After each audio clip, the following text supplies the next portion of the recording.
Good afternoon, everyone, and welcome to the second installment of Mercadien's four-part M&A webinar series titled Maximizing the Value of a Privately Held Business. I'm Frank Pina, a managing director with Mercadien, and I have the pleasure of introducing our speakers and moderating today's session. Our first webinar, if you remember, was held back in March, and it consisted of a deep dive into middle market M&A activity, as well as a discussion surrounding the M&A outlook for 2021. Today's webinar continues that discussion around the types of sale transactions and strategic liquidity alternatives available to privately held companies in today's marketplace. Our M&A experts from the investment banking and financial advisory side of the house will share their insights on these topics. We'll also hear a seller's perspective on the M&A process in general and get a glimpse as to what life might be like after a sale. Our first presenter is Valentina Medora, Senior Managing Director of BDO Capital Advisors. Valentina brings more than 20 years of investment banking experience advising privately held and family-owned businesses with various transaction structures and deal closings across a variety of industry segments. When Valentina concludes her presentation, we'll shift to a panel discussion joined by Lee Boss of Mercadien and Gary Halpern, former owner and president of Neutronics. By way of background, Lee is a managing director with Mercadien and leader of the firm's audit and assurance practice with a focus on financial consulting for privately owned companies. Lee advises on succession and strategic planning, bank financing, CFO coaching, and general financial management, drawing from many years of experience serving clients across various industries and segments. Also joining us today is Gary Halpern, former owner and president of Neutronics, Inc. Gary has over 30 years of experience in the industrial technology space.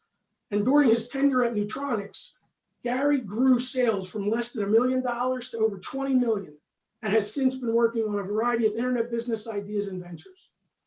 Before I turn it over to Valentina, I just want to point out a few housekeeping items. First, feel free to submit any questions that you might have through the webinar's live chat feature, and our panelists will try to cover as many of those questions as possible during the time frame allotted.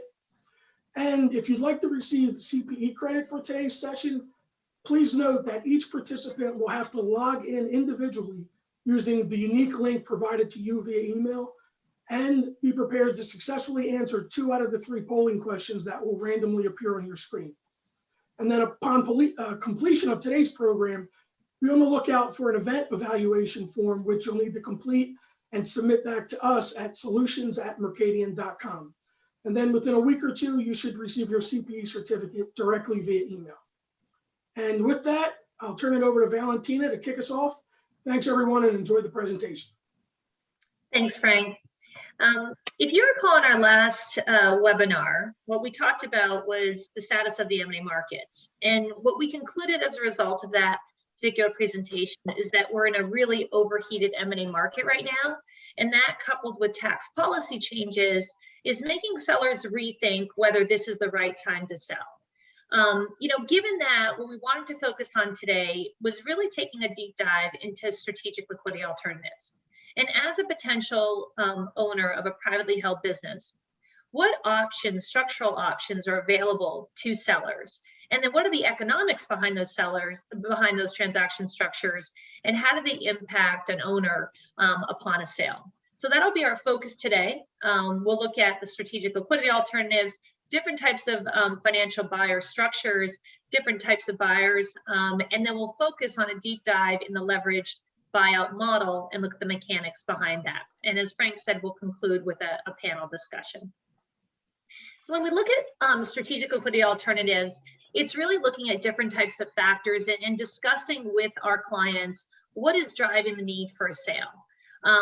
If you look at non-financial factors, these are really catalysts that elicit a reactive response. So it's something that typically our clients aren't prepared for. Maybe the death or illness of an owner, a divorce. I tend to, for whatever reason, represent a lot of married couples in the midst of a divorce, and that's causing the sale to occur. Sometimes people recognize that their heirs aren't ready to take over the business. So again, these are non-financial factors that elicit a reactive response. Then there are financial factors. If we look at, someone's desire for liquidity, optimal market timing, where we are today, where multiples are at their highs, or sometimes businesses are approached by a buyer. These tend to be influential factors that, coupled with the right objectives for the shareholders and the timing, can drive a sale to occur or some sort of corporate finance event.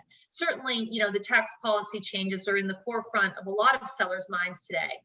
So if we look at reactive responses, that really results in something suboptimal. You're not ready to sell your company, you're responding to the marketplace or an event that's occurred, and you're not preparing the company in an orderly way to be sold. If we look at a planned exit, it certainly does result in a much more effective transition for both the continuing management members and or owners, as well as the highest value for a company. We also need to then determine really how we want to sell a business or look at a liquidity event and what's driving that sale, really from a value standpoint. And as shareholders consider this, and this is actually the exact exercise we went through with Gary and his team over at Neutronics, are we trying to maximize the value of the business? Do we just want to take out the most value? Are we selling the company because the business is at an inflection point? And so we need to bring in additional growth capital to help get the business to a next level. Or are some of the shareholders simply looking for some level of liquidity and asset diversification? For some, it's less a question of value as it is succession planning and looking at heirs taking over the business or transferring ownership into the hands of family members and or a management team. Currently I'm working with a business whose primary owner is 80 years old. So he certainly wants to sell this year before potential tax policy changes, but he has a management team that's also eager to take over. So that is a set of circumstances that we're determining the right type of transaction structure that will take out liquidity for this primary owner, but also afford the existing management team an opportunity to continue on with the business. And that's where we really are looking at a third-party sale. So are we selling to a financial investor where you can have the management team continue on with the company post-sale? Or are you looking at a strategic sale where it may be a sale to a competitor and there's a synergistic combination? In either event, what you want to determine is what is the right sales structure that will address these desires for either management continuance and or equity participation for certain employees or owners of the business. Irrespective of what a shareholder or owner decides, for us, we always look at optionality being invaluable in the process. We don't want to drive a particular transaction structure because it can be that as you move throughout the process, different variables or an understanding of the transaction structures may have the owners then lean towards one transaction structure versus another. And I can probably say, with confidence that when we started working with Gary and his team, we probably felt that our deal was going to be largely a strategic outcome, ended up selling to a financial strategic. So you never know what the outcome is going to be, but if you have that optionality, it affords you a lot of different options in terms of values and structures. So when we look at potential liquidity alternatives for businesses, and what I've identified here are really four of the primary transaction structures that we see in almost 95% of our deals. So you do have a traditional ESOP, which obviously for tax purposes is very highly suited for owners that are trying to minimize their taxes. I have found that ESOPs are great vehicles to use in a rising valuation environment, but as valuations come down, we tend to take apart as many ESOPs as we put together. So we just have to be careful with that particular transaction structure to time the market effectively. But the traditional ESOP will allow for the maintenance of operating control. It will minimize taxes, and it'll obviously, afford employees ownership in the business. Then we have what's called a private equity transaction, and that can be either a minority leverage buyout transaction or a majority buyout transaction. We tend to not do as many minority buyout transactions because, quite honestly, you're giving up as much governance in the minority transaction as you would in a majority LBO. The only problem is that you're only selling a minority share of your business. So that's what I think owners learn throughout the process, is that they believe they're going to continue to have governance over the business, and what they find is they have no governance, but now they have an equity partner. And in some cases, it may be best then to just do a dividend recap and or go out and raise capital through an institution, a banking institution. The private equity majority leverage buyout, we're actually going to look at that at a deeper level as we move through the presentation. And then you have your traditional transaction with a strategic buyer. And in most cases, and I say this because I'll reference a lot of cases and where we are in the marketplace today where this is not true, but in most cases, a strategic buyer transaction will afford a seller the highest valuation with upfront liquidity. And so that's a driving decision for a lot of our sellers. Time to full liquidity is immediate because it will be at the time of sale. But you also have cultural disruption because now you are being integrated into a new organization. And that tends to, in some cases, not work for the owners. In some cases, they're desirous of that particular type of transaction. I recently closed a technology deal where we had the primary owner who owned 100% of the business, did a transaction with a strategic party, and they were going to exit the business upon a close. And so that worked out incredibly well for him. Whereas with a different transaction structure on one of my other deals, we did it with the financial sponsor because the management team wanted to continue on in an equity position. Okay, so then if we look at transaction structures and just comparing and contrasting the strategic buyer with the financial sponsor. So we've kind of looked at the qualitative factors. Now let's look at the financial factors. If you look at a strategic buyer, structurally, you're looking at normally 100% purchase of the company, and is driven largely by some sort of synergistic acquisition rationale. The valuation, as I said, can typically be the highest.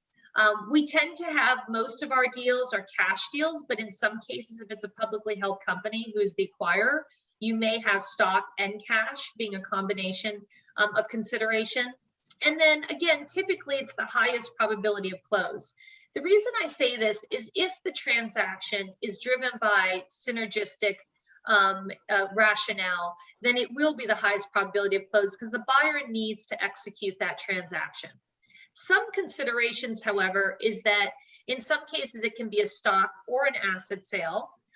If the strategic buyer wants it to be an asset sale and we have the option of electing a 338H10 for a privately held S corporation, then you can have the deal structured as an asset sale for tax purposes, but for legal purposes, it's transacted as a stock deal. So both parties will have a tax advantageous position there.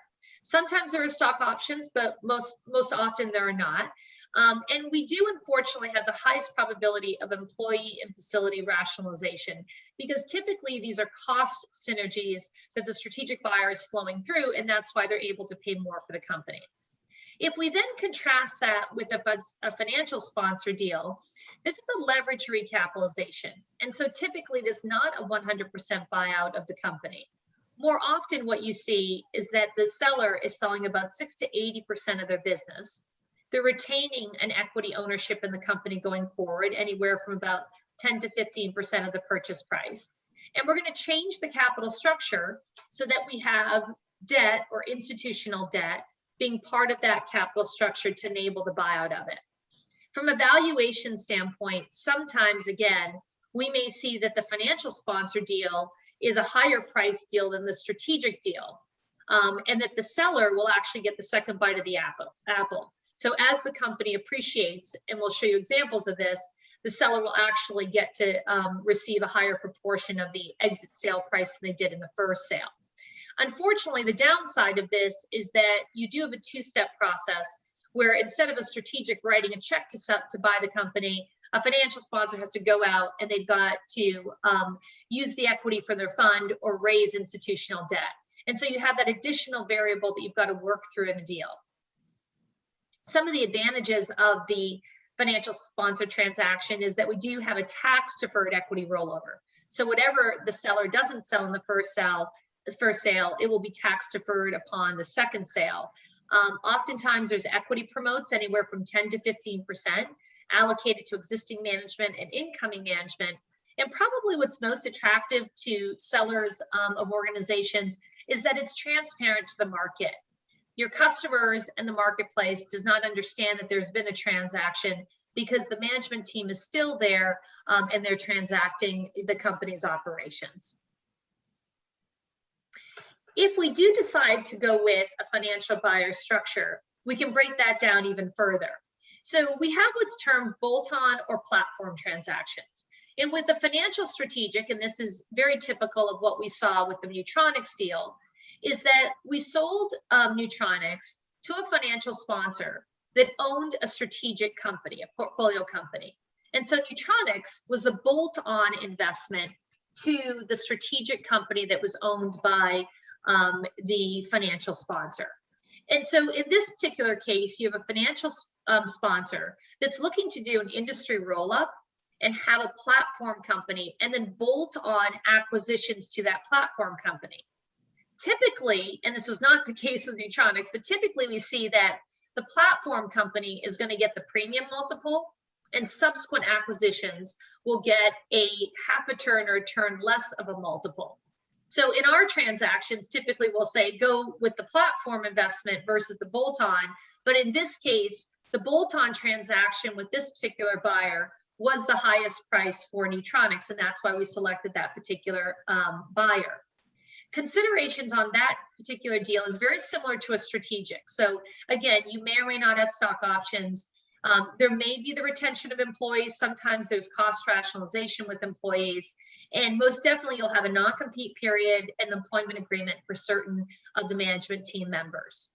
With the financial sponsor transaction or a true platform deal, you would have a company that's purchased as the platform.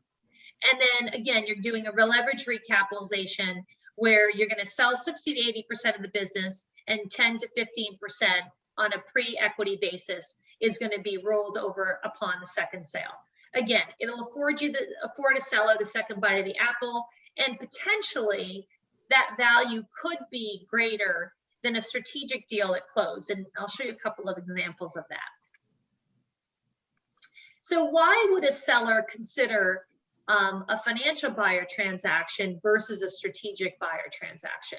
And I've mentioned a few times that in some cases, the financial buyer will actually pay more than the strategic. And what we've seen as of late and what's exhibited in this particular chart is if you go back 10 years, the financial buyer multiples are in blue and the strategic multiples are in red.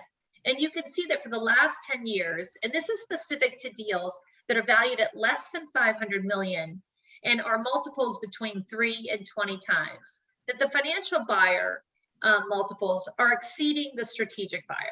So effectively what can happen is you can sell your company at close for the same price that a strategic would pay, but then you're rolling over equity and you have a continued equity ownership in the company.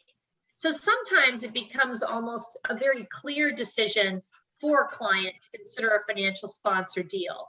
And why are the financial sponsors so competitive? Well, they're sitting on about $1.4 trillion that they have to put at work. And what they're doing is they're presuming that the company that they invest in will go on and do transactions such as bolt-on acquisitions, and they will benefit from the arbitrage of the difference in the multiple between the platform business and the bolt-on business. And that will yield them a return. And typically the financial sponsors are looking for kind of a low 20s return, 20 to 25%, or 3 times cash return on their money. And they can typically get that if they go through an acquisition strategy and add on businesses. And so these financial sponsors have been extremely competitive over the last 3 to 4 years, especially. I closed 5 deals between July and December of last year. Every single one of those was sold to a financial sponsor that either purchased our client as a platform or it was a financial strategic transaction. And in every single case, that financial sponsor was the highest bidder that we had in our process. So again, it's been an evolution for this industry, no doubt. But what we've seen is that they've been extremely competitive in the marketplace. And that's been sometimes, one of the reasons that it's tipped the scale with a lot of our clients to go forward with that transaction structure. You can see just going back to 2007, the buyout activity for financial sponsors has gone from 51% of it being a platform versus a buyout a platform versus an add-on up to 75%. So in almost every case now, what's happening is financial sponsors, a lower percentage of their investment opportunities are with platform investments, but then they're taking their equity capital and they're putting it into add-on transactions. And that's where they're really making their return. And this is equally beneficial for the seller, because in a lot of cases, as a shareholder and as an independently owned business, you can only take your company so far before you need equity capital, but you're not willing to risk that capital. And so teaming with a financial sponsor in some cases kind of releases the owner of the risk of acquisitions or extending into different markets, but it gives them that reward of going through risky transactions to increase the value of the organization. And we can see on a total multiple basis, so this is for all transactions across the M&A marketplace from 2010 to 2020. You can see that in 2019, financial sponsors were upwards of 14.9 times in terms of multiples. That came down slightly with the pandemic at 13.2 times, but again, very, very competitive in the marketplace. The other thing that's happened is during the pandemic, the institutional market for lending effectively shut down for 3 or 4 months. That reopened probably in July of last year. So capital is freely flowing from institutionals looking to back leverage buyout deals. And so again, those financial sponsors can be extremely competitive in their pricing. So what I wanted to do now was just really go through the mechanics of a leverage buyout. It's kind of an M&A 101, looking at how this deal is structured and what are the economical advantages of this type of structure versus, a straight cash deal with a strategic. And if you look at the way that this chart works, we're starting out with the private equity fund. So that private equity fund is at the top. It's an institutional fund, and they have committed capital that they can draw on. So in some cases, if for whatever reason the lending market shuts down, they're just going to go and they're going to over equitize that deal in the short term and then be able to move forward with the deal and refinance it when the market reopens.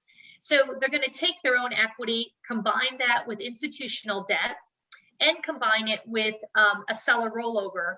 And that's how they're going to buy out the target company. So let's assume this target company here is Neutronic. So they'll buy out that target company. And then NewCo, what's left with the new company is that you're going to have the selling shareholders own about 20 to 40% of the company. The private equity firm will own 60, 80%. And then you're going to have a new capital structure that has debt on it. So if we kind of look at the numbers here, which makes it a little more clear, if we start, and this particular business is not Neutronics, this is a distribution company, a middle market distribution company that was doing approximately 6 million of EBIT on about 85 million of sales. And so if we take that 6 million of EBIT and we apply the industry multiple of 6.5 times, you come out with a purchase price or enterprise value of 37 million. Now, again, every deal is going to be debt-free, cash-free at close. So the equity value after we reduce the debt and increase the proceeds for cash, you're left with about 36 million. What a financial sponsor will come in and say is, we'd like you to roll over about 11.3% of that deal, which equates to 4.2 million. And all I've done there is I've taken approximately 11% of the enterprise valuation of 37 million. And you can see that dollar value is 4.2 million. Now we're going to buy back into the new capital structure. So I'm going to take my 4.2 million of deferred equity rollover, and I'm going to buy back into the new common equity. And if you look at the bottom chart on the left, you can see where we have the new capital structure. You have senior debt at 2 times of 11.4 million. We have some sub debt in there. So we have total debt of 17 million versus the 3.5 that was originally on the books. And now we're going to use new common equity. So the investor, the financial sponsor, is going to bring in about 17 million of equity. Our shareholder is going to roll over 4.2. And so the total common equity in this deal is about 55% of the total capital structure for 21 million. So if I took the 4.2 million of rollover and I buy into the new common equity, that's how I get a 20% common equity ownership going forward. So even though the seller only rolled over 11.3%, they now have a 20% continuing economic ownership interest. There's also stock options in this deal that they want to incentivize both the existing shareholders as well as incoming management. And so you can see that the option pool is about 10% in this deal. It's equally diluted on a pro rata basis between the financial sponsor and the shareholder. And so at close, if we move over to the right side of the chart, you can see the use of funds. The cash proceeds to the seller at close of $33 million. They have rollover equity, which provides them with a 20% ownership interest in the company going forward. And we have a purchase price of $37 million. So let's see how that grows over time. And if we look at the income statement here, you have a business, assuming no acquisitions, it's going to grow from 5.7 million of EBITDA up to 7.6. And what we really want to look at now is what is the return for the shareholder? So assuming that that particular company is purchased by a private equity firm and does no transactions, what we have is we have adjusted EBIT of 7.6 in the 5th year. And I'm looking at the middle column on the right-hand side, 7.7 times multiple on the 7.6 million of adjusted EBITDA. So effectively what that gives us is an enterprise value of 53 million. So this is in year 5, our seller has rolled their equity, and the implied equity value after we pay off the debt and take the cash in is 56 million. So if we go down the page here, the rollover equity has grown from 4.2 million up to 10 million. They still have option value from the options that they received in the deal. So they made an additional $16 million over that 5-year term. So that deal is now valued at $48 million, not the 37 million that we had at close. If we add acquisitions to this scenario, what we have is that if you do acquisitions, that EBITDA grew from 5 million of EBITDA up to 15 million. And so this is a very good example where now the company is larger, so it's going to be sold for a higher multiple, 7.5 times multiple, which is probably light in terms of today's multiples. And we have an enterprise value of 112 million. Again, what does this mean for the seller? If we look at the rollover equity, their equity grew from 4 million to 17 million. The option value grew to close to 10 million, and they took an additional $27 million out in value. So that deal is now valued at 60 million as opposed to the 37 million in the original scenario. And that's really how you're able to exceed the value of a strategic deal. So I just wanted to share with you a situation which I think is a perfect example of what happened here. I closed a deal back in 2007. So this is just coming out of the great financial crisis. And this was a company that sold filtration equipment. It was New England based, and the company was doing about 8 million of EBITDA on 20 million of sales. So they had a very high EBITDA margin. And again, during the great financial crisis, we went to market with them. This is, again, just coming out of it. And we had no strategic interest because all of the strategics were reeling from the great financial crisis, and they were really trying to resurrect their own businesses. But the financial sponsors looked at the 40% EBITDA margins and said, we want to invest in this company. So what happened was we went to market. We sold the company to Audax Group. And in the next 5 years, Audax grew the company from 8 million of EBITDA up to 22 million of EBITDA through a combination of organic growth and 6 acquisitions. They did some product-related acquisitions. They did a vertical integration acquisition and 1 technology acquisition. And they ended up reselling the company in 2016 to a strategic for $285 million. So our seller, who had rolled about $4 million in this deal, the original deal was valued at 64 million. He took 60 million out on the day of close, and then he ended up rolling the 4 million. His second bite of the apple, as we would term it, ended up being close to the original value that he took out in the beginning of the deal. So this is a perfect example how sometimes, and for our particular owner, I remember saying to Barry, it took you 30 years to get to 8 million, But in 6 years, Onyx took you from 8 million to 22 million of EBITDA, and ultimately brought the value of the company from 64 million up to 285 million. Again, a perfect example of how these financial recapitalizations can work when you have a business that's at an inflection point that needs some expertise and partnership with a financial sponsor, and that can take the company to the next level. So I think this is a great segue then to transition to our panel discussion and allow Gary to talk about his experience during a recapitalization, and Lee to offer advice in financial structures as well. So Frank, I'm going to turn it back over to you.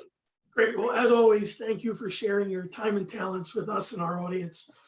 I'm sure there's actually a number of questions that Gary and Lee have in front of them. So Gary, if you don't mind, I'd like to address the first question to you. You're in the hot seat. So can you share with us how you and your other shareholders arrived at your decision to sell the company, and what those meetings with your professionals might have looked like, and how you determined the right time to go to market? Anything else you think that would resonate with our audience? Sure, and thank you. Well, we had already been through 2 prior private equity investments in the company in our 30 years. So we were, the difference there was at those times we actually needed the money. When I took over as president, we had 9 million in debt and 10 million in sales. And that was a very tall order. And we decided, me and the other owners, we got to get rid of this debt. And we ran the company on a cash basis, just that was it. We weren't looking at growth. The problem with our company at that time was we were pretty good at a lot of things, but we weren't excellent at anything. And my goal was to get us very focused in our 3 divisions on 1 or 2 products in each division. And that paid off very well for us, and took us about 7 years, but we got rid of all the debt. And we really weren't looking for to sell anything. And we started getting inquiries just from different brokers. And we kept saying we're not for sale. And one day we sat down and we said, you know what, everything's for sale at some price. So what would that price be? And we came up with a number. And as that was happening, our accountant was actually talking to Val and BDO and said, these guys may be a candidate. And while I was very good and I knew what we did, we were not very good at understanding this, selling the business side. So it was an excellent opportunity to get Val and her team to come in. And we gauged, what the interest would be out there. And we were guided very professionally by them to say that, there's a runway out there and you guys are growing your business. We were like the other company that Val mentioned. We had 6 million in EBITDA approximately on about 21 million in sales. And so at that point, we're not paying any more debt. We're making cash hand over fist. So that, why would we want to sell?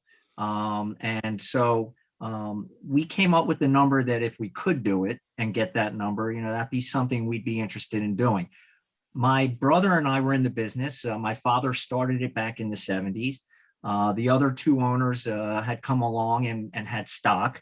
And, we just felt that none of us had kids that were interested in coming into the business. So there was no more passing it on. And so we said, this would be a good idea to just at least look at it. And so it took about 9 months, Val. I think we held back and we built our story, and the numbers came in at the end about 2 times what our goal was. And so it became a very simple decision at that point.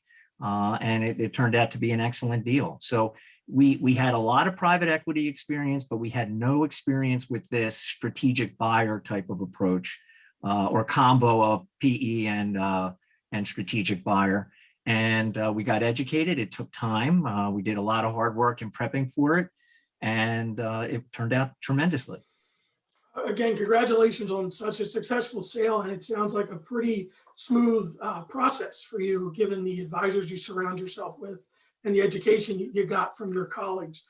So I could tell you that it doesn't always happen that smoothly, and I'm really happy it did for you. So I'm going to ask Lee, given his role as financial advisor, what do you often see as some of the stumbling blocks to making a decision to sell as it relates to going through that thought process with your seller clients?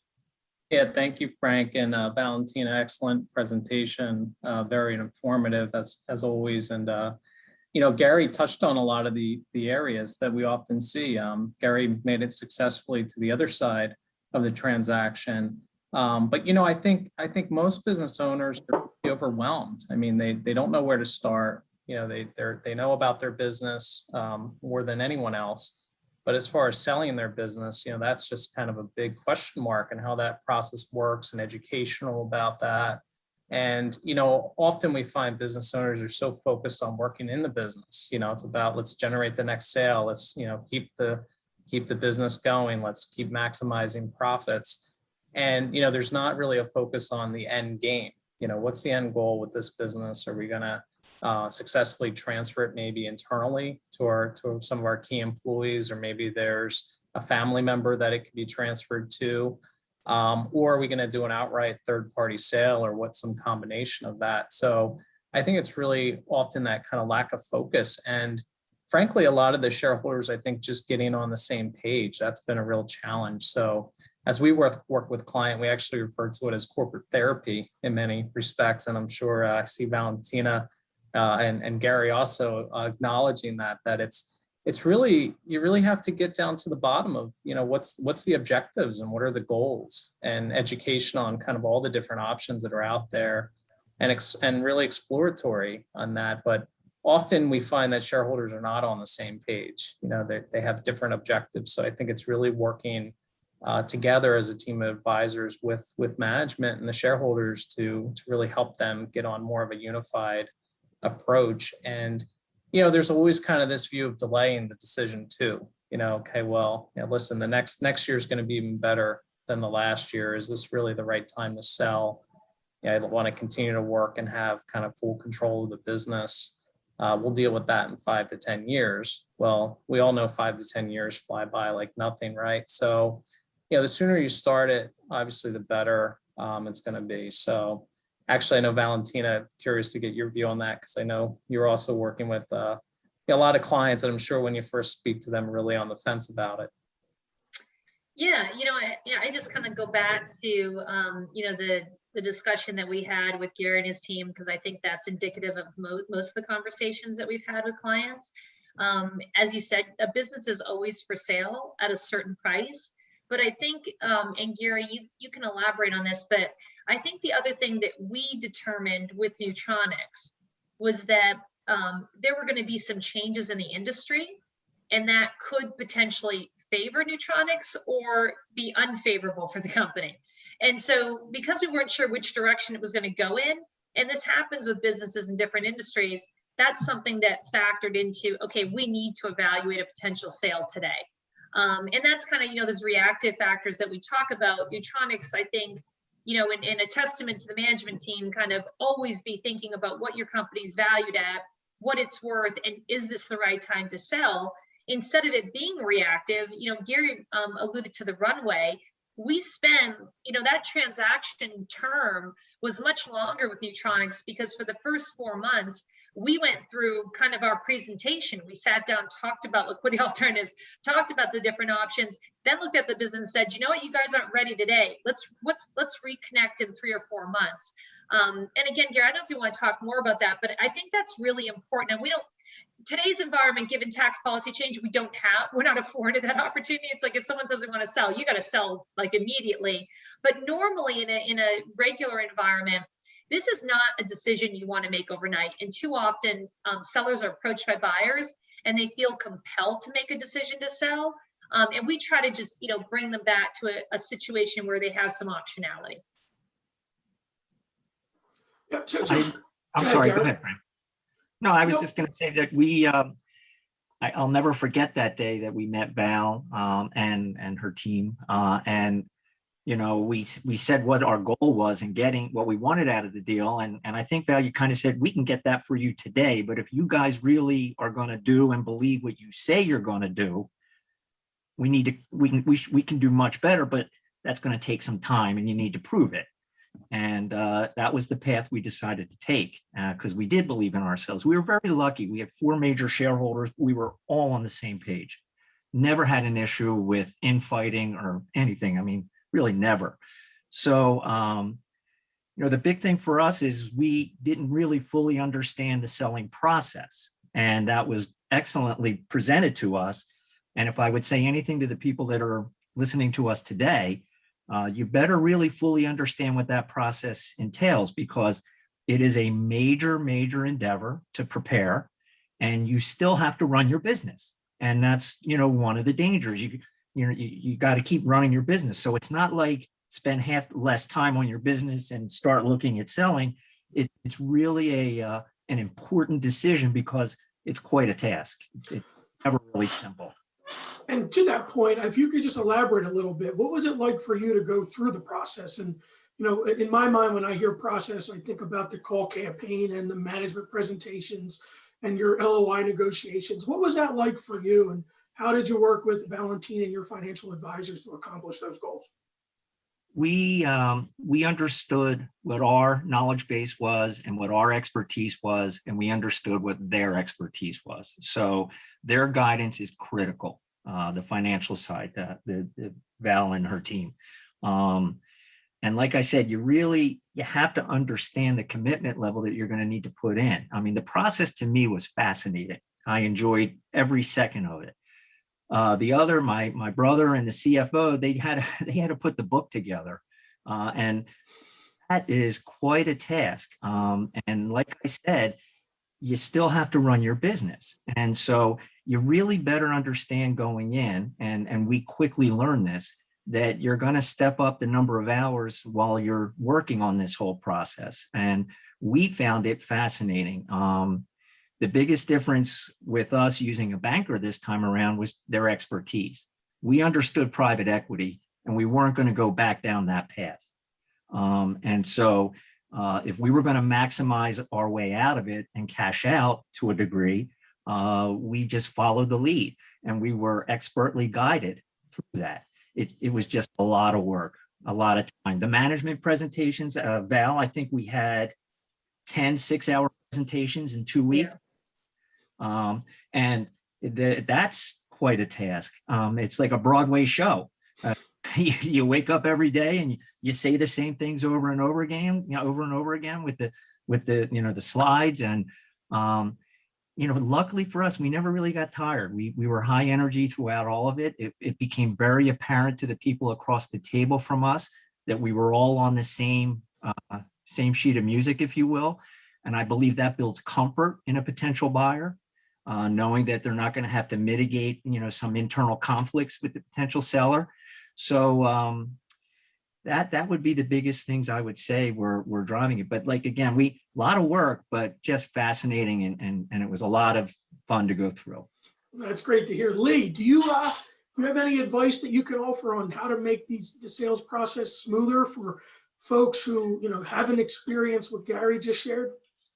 Yeah, and without a doubt, it's a lot of work, and being on kind of working with clients, a lot of fun as well. I agree, but definitely a lot of work and a lot of challenges. But I think Gary hit the nail on the head. The first thing is really, getting your team of professionals together.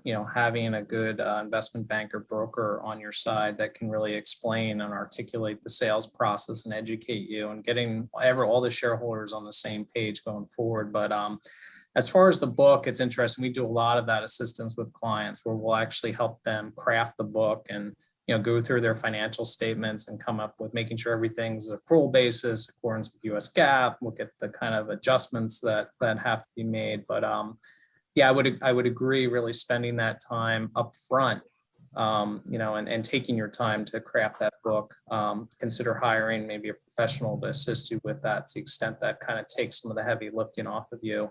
But another area I've seen is definitely like the pre-sale due diligence. So even before you kind of get out into the marketplace, getting a financial advisor on your team to take a look at your business and your operations and identify where there may be some weaknesses, and help mitigate those type of weaknesses before you actually go out into the market. So that could be, things about the condition of your books and records, Maybe there's certain states that you're not registered with, you're not filing taxes and so forth. So these are things that will almost definitely come out as part of the due diligence process when you get later down on the road. So to kind of alleviate those type of headaches is to proactively address those up front.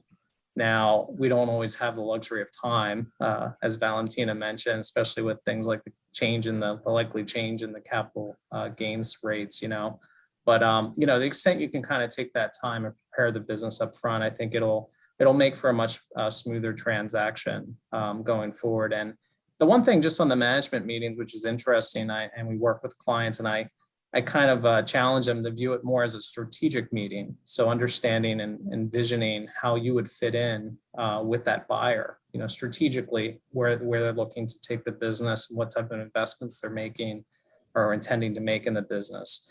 I think that's actually a really interesting view on it. I mean, obviously there's certain information that you have to share as those management meetings to get to know each other, but really doing it as more of like a strategic building event, I think is something that I've seen clients do, that they kind of walk away from those meetings. They either know that, this could be a really good fit, or they say, it's just not going to work. But definitely expect to have challenges. I think, just going into it, understanding that, it's not going to be perfect, but I think there are ways that you can kind of mitigate some of those issues.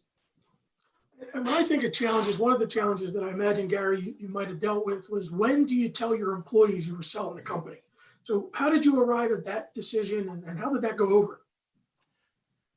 It's an excellent question. And I think it goes to the point of where Lee was going. We had this motto: when the people are right, the deals are right. When the people are wrong, the deals are wrong. And it's a very simple concept that really can be a very important platform. For us, we had truly built a family style business, 75 employees. Everybody felt, I had fireside chats, if you will, every 2 weeks. We held nothing back from them. And when we started the process, we explained that we are an ultra conservative management team because we had so much debt to sales, and it took us, a long, hard, arduous, path to get rid of it. Then we're starting to perform tremendously. We just weren't willing to go into debt anymore.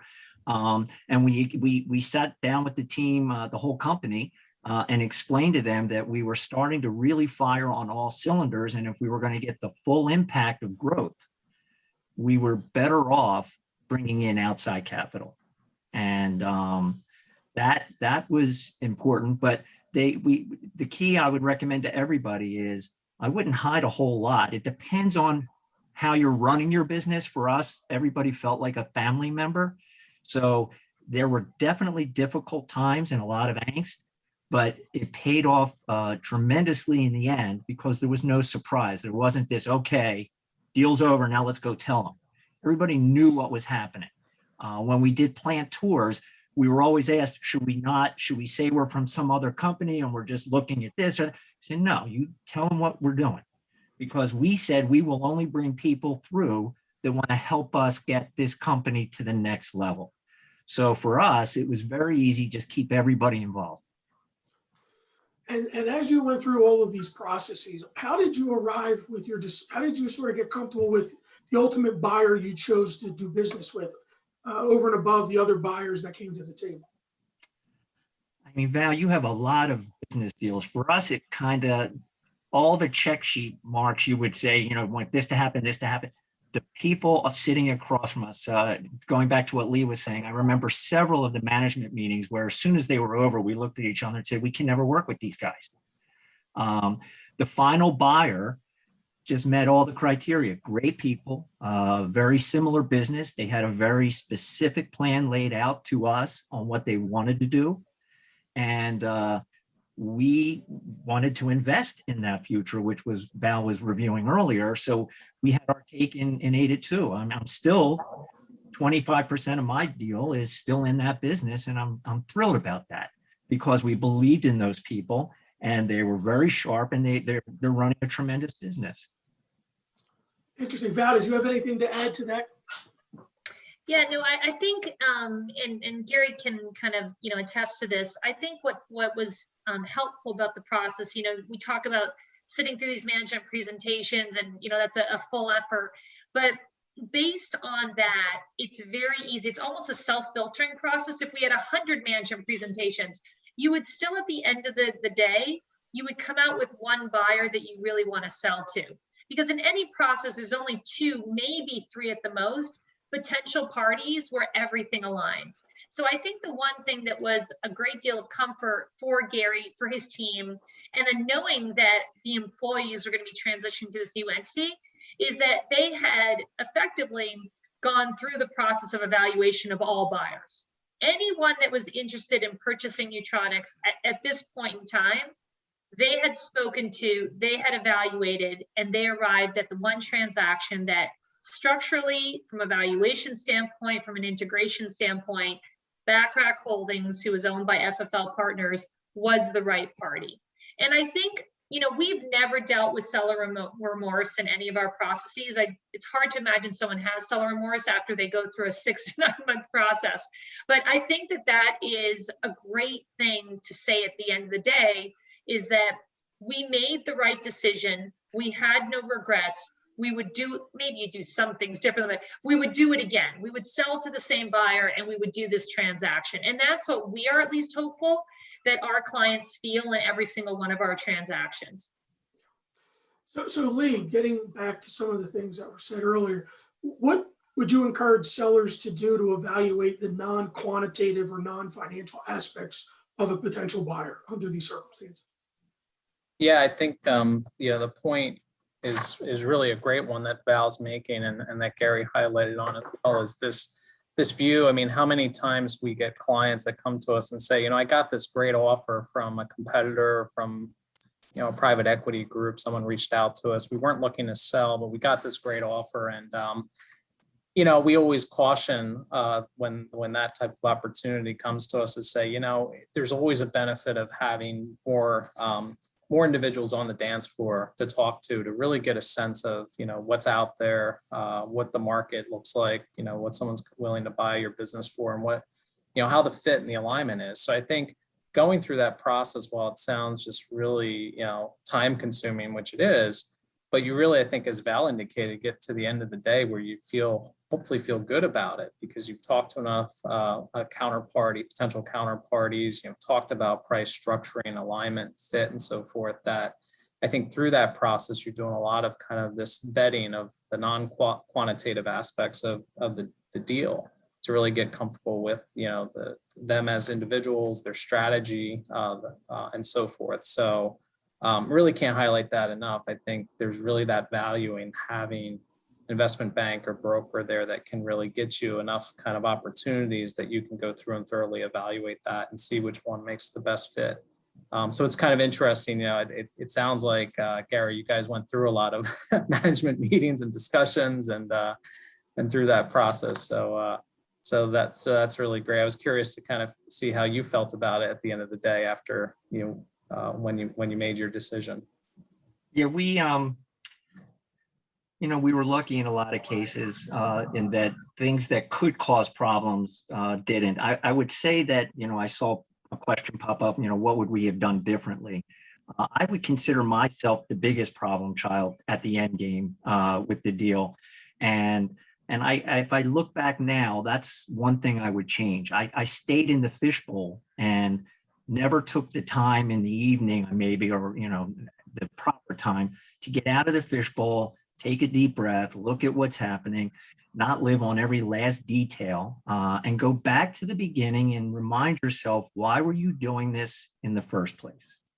And is this achieving the objective of what everybody wanted to do in the beginning? When it comes down to those last few weeks, it can get very hectic as all these details and the lawyers get involved to, you know, memorialize everything. And I would say that's what I would do a little differently. I'd try to learn to take a chill pill and step back every night and just say, are we still on the right course? Are we still back to the original objective? And if you can handle yourself that way, I think you'll find the process to go a lot smoother. Gary, I think you alluded to this a little earlier, but can you help us understand your deal structure, given that it was a financial buyer? Yeah, I guess we were cash, we were equity, and we also have a seller note. And I think that was part of Val, one of your examples. The buyer would really at the end game said, we'd really like for you guys to invest back in. And I think that it's critical because it shows them how much you really do believe in the business. I mean, they've heard your story, and you can tell a really good story and get everybody excited. But if you want to take everything and say, I don't want anything, I want all my money, goodbye, see how that would create some uncertainty on the buyer side. So we were, anxious to stay on. As president, it was made clear to me very early that when the deal finally went through, it wasn't my vision they wanted anymore, it was their vision. And so it's like cut off the head of the snake. And I knew that was fine. That just allowed me to accomplish some other things a lot earlier. But I still have stock, and we have a seller note, which is tremendous. And they felt totally comfortable with the amount of money we left behind, that they were buying a very good business. And I think that was a critical part of it. So the structure was cash, equity, and a seller note. Yeah, I'll just actually, Frank, I might just add to that. So that seller note, first of all, this particular buyer was probably a 30% increase in purchase price over our next closest buyer, but we were trying to negotiate for a much higher price. And so the seller note was a way to appease the sellers, but still get to the value. This is an 8% PIK note. I mean, I said to Gary, I'll take it, because this is a We wouldn't let you have it. $5 million fund who's not going to go bankrupt. It's solid money, but that's just a way sometimes. And Gary said this. You get to the end, there's just issues with everything. You're negotiating things. You're trying to make sure you can preserve the structure of the deal. And you've got to be creative, and both sides then, I think had the flexibility to say, let's get to the value, but, let's structure it so that we can both benefit from this. And what the seller note allowed them to do was not have more debt on the books that the bank wouldn't allow, but still enable that payment to be made. So that's why we structured a seller versus an earnout, because everyone agreed we don't want an earnout. There's no certainty to those. The seller note is hard cash. It's just paid out over time. So Gary, looking back, it sounds like you're very comfortable with the price and the structure. What do you attribute that to? Because I get in my own head sometimes, and sometimes you go down a path, and 2020 hindsight's 2020. What learnings could you tell us about looking back and how you got comfortable with the deal you ultimately settled on? By surrounding ourselves with the professionals that knew how to navigate through those waters, to be honest with you. I mean, I bet you I could sell refrigerant identifiers better than Val and her team, but I can't sell companies better than she can, for us. And we kept saying, when you come to work, leave your ego at the door and just do what you're supposed to do, listen. And if you surround yourself with the right professionals, at the end of the day, you're going to end up with the right resolution. That resolution may be don't sell, but you're going to get the right and the correct, and in our case, the best resolution and the best deal. Yeah, Gary, I was just going to say, maybe just comment, because at the end of the day, we had all the offers and all the structure. So that's really, you go out to 110 parties, you end up with probably, I think it was 6 or 7 offers. You go through those management presentations. That's it. That's who wants to buy your company at the structure, at the price. You said you could have walked away from it, but we actually were fortunate enough that we were in a situation that the final transaction price was higher than we all expected. So maybe just touch on that as well. Well, we were stunned at the end of the day. I believe retrospectively, we could have on our own gotten the number we wanted, which was half the number that we ultimately got. And you just have to stay focused and understand your own position and what you have to do as part of that process. And that's different for a CFO versus a president versus the operations guy. And like I said, we were very lucky that the 4 of us sitting at that table really recognized that and played very well off each other. And the reason it came over so well is it was true. It was realistic. We were just telling the truth. And if I would recommend anything to anybody, just tell the truth. It is what it is. And the story itself will either have a value or it won't. And Val and her team just did an impeccable job at putting the right kind of potential buyers in front of us. And we got to show our stuff. And so that's why I always refer to it as a Broadway play. You know, they got us the audience and we had a good show. We just needed that audience. And we want to thank her again for that. You're welcome. That's wonderful. We're actually just about out of time. I want to thank Val and Gary and Lee for sharing your insights with our audience. I think we learned a lot today. We trust that everybody in the audience found the information helpful. And as you think through next steps with your business, if Mercadien, BDO, Gary, or one of our other referral partners could ever help you evaluate your options or just tackle other business challenges, feel free to contact us. Our contact information will be made available in today's slide deck, which each of you will get a copy of. So with that, please stay tuned for additional knowledge and insights from our team with future installments of this webinar just right around the corner. So with that, have a great day and we'll see you all again soon. Thanks so much. Take care. Thank you. Thank you. Everybody.